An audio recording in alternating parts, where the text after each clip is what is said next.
Aberdeen had a heated discussion last night in a work session for how a two-way street would work in downtown. Sam Shower spoke to people on both sides of the issue to discuss this change and how this could affect Aberdeen's future. He joins us live in studio tonight. Good evening, Sam. Hello, good evening, Kara. Since 1978, downtown Aberdeen has been a one-way street, and some people believe that it's time to make the change. Others believe this conversion to a two-way street would harm certain businesses and make traveling to them harder. It's a difficult conversation that Aberdeen City Council has been tackling for years.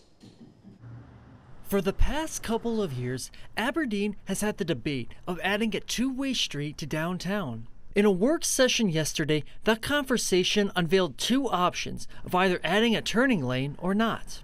Originally, there was an estimate that this conversion could cost around $1 million or even more.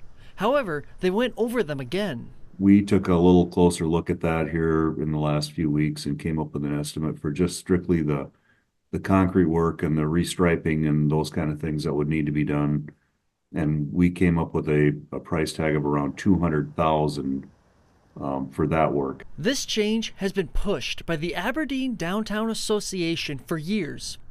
The group paid for a study to examine downtown, and they found that two-way traffic has benefits like more people driving through the area, which they say brings life to the area, allowing businesses to flourish.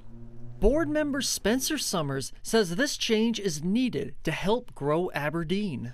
It's not a silver bullet to fix downtown or Aberdeen in one step, but it's a really big step forward in making sure that we're thinking about the long-term economic vitality of Aberdeen. However, a big complaint for years about downtown has been the parking, and this change could eliminate more parking spots. It could also remove parking in front of businesses in between 5th and 6th Avenue, where the turning lane would be. Speaking to Don's Builders hardware owner Brent Fisher, which his business is in that block, he says, quote, "It's a vocal minority that want this two-way street.